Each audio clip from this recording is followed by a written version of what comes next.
All right, how you guys doing? Good. All right, don't get too excited. All right, first off, I just want to welcome you guys to Crystal Cave. You're still about half a mile away from your destination, so welcome to the parking lot of Crystal Cave. It is lovely. Thank you for making the trip all the way down here. We know that the road is not the most fun road in the world. We get to drive it every day. I have to sit in shotgun or it's bad news. So thank you for making your way out here. Thank you for purchasing a ticket. All your tickets do go right back into the park. We are operated by a nonprofit organization, Sequoia Parks Conservancy. And so every ticket you bought, that just means you are supporting this park. You're putting money into this park. And as a bonus, you do get to see a pretty sweet hole in the ground. So we're going to get you down there in just a second. My name is Wilson. I'm one of the staff here at Crystal Cave. I am not going to be your guide, though. I know I'm bummed about it, too. Your guide is waiting at the bottom of the trail. Her name is Alyssa. You may have seen her out here. She has really cool hair. She's going to be your guide. She'll be taking you through the cave today. So whatever you want to know about Crystal Cave or about the park, ask Alyssa. She's there to help you out. Before you go down now, a couple of things about the trail. I want to make sure that all of you attractive people make it down in the same exact state you are currently in, uninjured and unmaimed. So a couple of things. 3 hazards really that we want to keep an eye out for. First among those is pretty easy to avoid. It's called poison oak. Has anybody here had poison oak before? Was it fun? It was recently. It was recently and it was no fun. Yeah, if you're not familiar with poison oak, it's a plant that if you touch will give you a really bad rash. It's going to itch and sting for a week or 2. It's not going to be a highlight of your life. So don't touch it. Easiest way to do that is to stay on the trail. It grows next to the trail, so if you're on the trail, you're fine. If you leave the trail, you're going to be walking through a bunch of poison oak, so maybe don't do that. I don't know. It's your choice. The other hazard we want to keep an eye out for on the way down are rattlesnakes.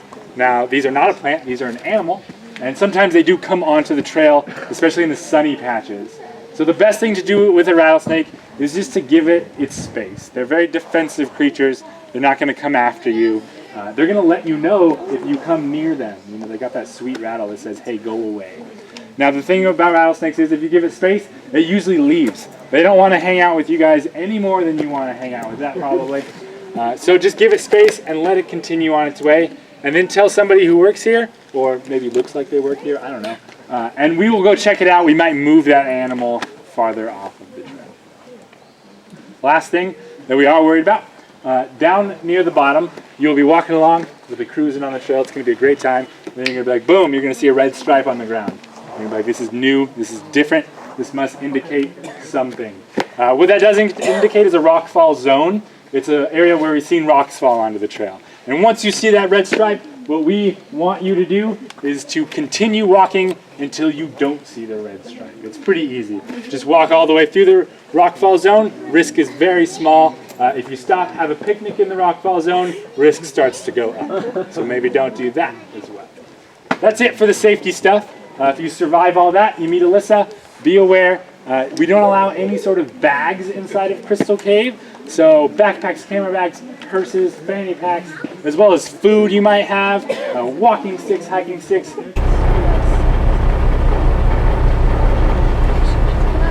We don't want to bring any of those in. You can leave it at the entrance of the cave. So if you have a bag or food or anything, leave it at the entrance of the cave. Don't take it inside. All right, so that's it for the safety stuff. Does that sound good? Does anybody have a question about that? Is anybody going to abort mission after they heard rattlesnakes falling rocks? No. All right, so there is one more thing that we do need to talk about. It's not about our safety. It is about the health of our bats. Now, you may have heard of something called white nose syndrome. Maybe you have never heard of white nose syndrome.